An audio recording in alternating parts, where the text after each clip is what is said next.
Good afternoon. We are at the Smith property. We're going to be completing a repairability test. We'll be on the front slope, which is south. We have this damaged shingle here. We'll do the repair test on that one, see how it affects all of those surrounding shingles.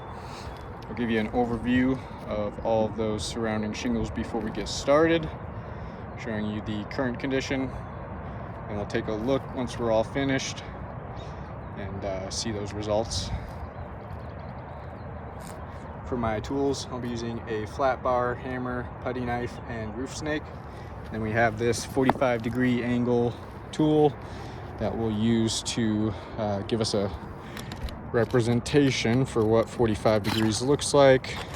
Slide it underneath that damaged shingle, and then I'll give you some views from the side.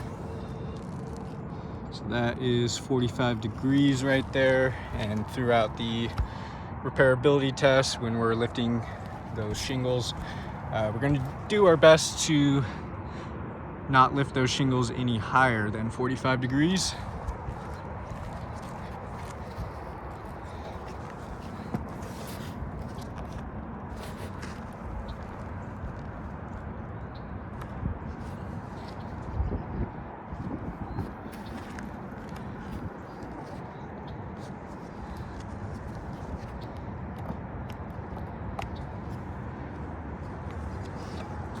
All right, we'll go and get started.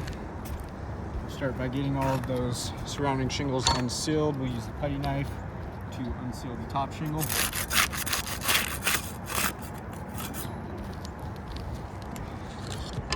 Then we'll use the flat bar to unseal the rest of those. See if there's any differences in those tools. Now we'll start removing these nails.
Alright, that should be all of the nails, so we'll go ahead and simulate an actual repair. To do that, we'll slide the damaged shingle out,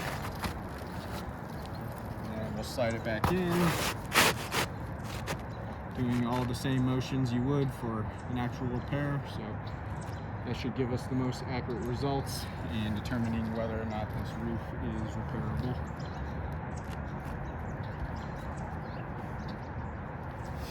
Okay, we got that shingle back in place. Start getting some nails in there now. We'll be using the roof snake for that.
complete with that repairability test.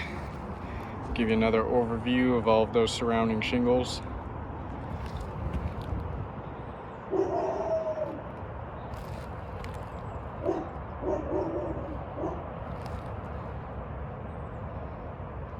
And we'll take a closer look at these tabs right above the damaged shingle. You can see some stress fractures to these tabs right above where that matting on the shingle broke.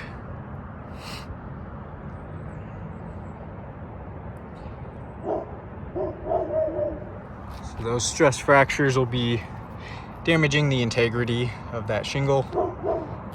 As we can feel, these tabs are much weaker in those areas with the stress fractures.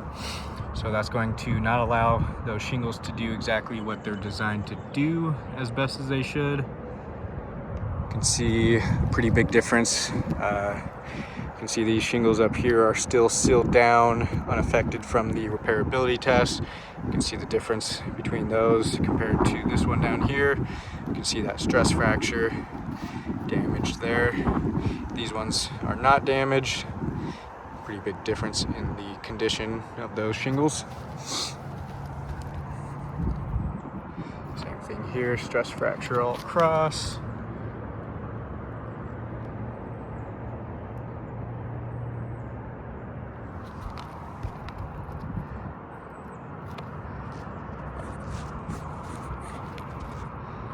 Then along with damaging the integrity of those shingles, those stress fractures will also be affecting the shingle's water shedding capabilities, as the matting on the shingle is a main component for that.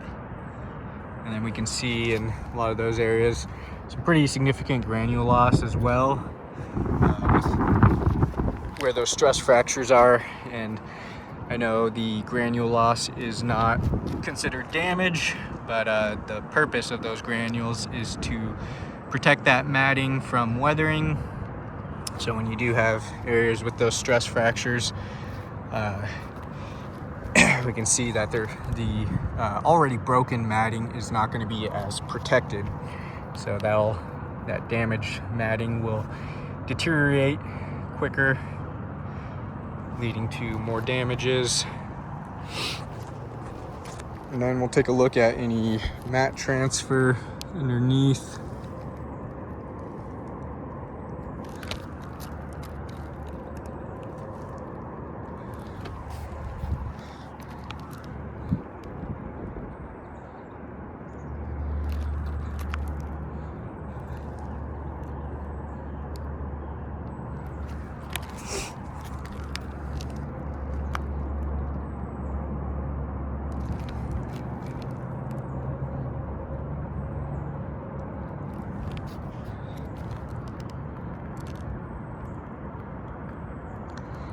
See, we have some damages here as well from pulling that nail out. You can see where that tore that matting there. So those damage there as well. So with all of those stress fractures caused to those surrounding shingles, those are damages where there could be some likely water intrusion because of those. And we can see we have an additional 3 damaged shingles. Got one tab on 5, then shingle 6 and 8. So 3 additionally damaged shingles just from repairing that one wind damaged shingle. And so I do not believe repairs are feasible to this roof, as the wind damage is very widespread. We have it all over this right slope here, all over the front slope. Got wind damage all over that left slope. So it's very widespread. We can see the condition of all those surrounding shingles that they'll be left with. If repairs were made, this insured would have potential leak hazards all over their roof, anywhere there's needing to be repairs made. And then I also want to point out here how some other slopes may also tie in to this front one. So we can see this damaged shingle here will need to be repaired, and we'll have to keep making repairs up from there, as we can see from the repairability test that the shingles above are going to be damaged. So if we keep making repairs up from that damaged one, we can see where we'll eventually get into the valley here, and we can see that the front slope shingles go underneath the right slope shingles. So in order to complete repairs to these front slope shingles, these right slope shingles will have to be manipulated, most likely causing damage to those shingles as well, and having to make repairs up from there. And same thing over here on all these slopes. We can see all the valleys go, all the front slope shingles go underneath in the valleys. So same thing over here, having to make repairs up from that valley. But other than that, I do not believe this roof is repairable. I'll go and chalk up all of those damages and get some better pictures of those. Thank you for your time.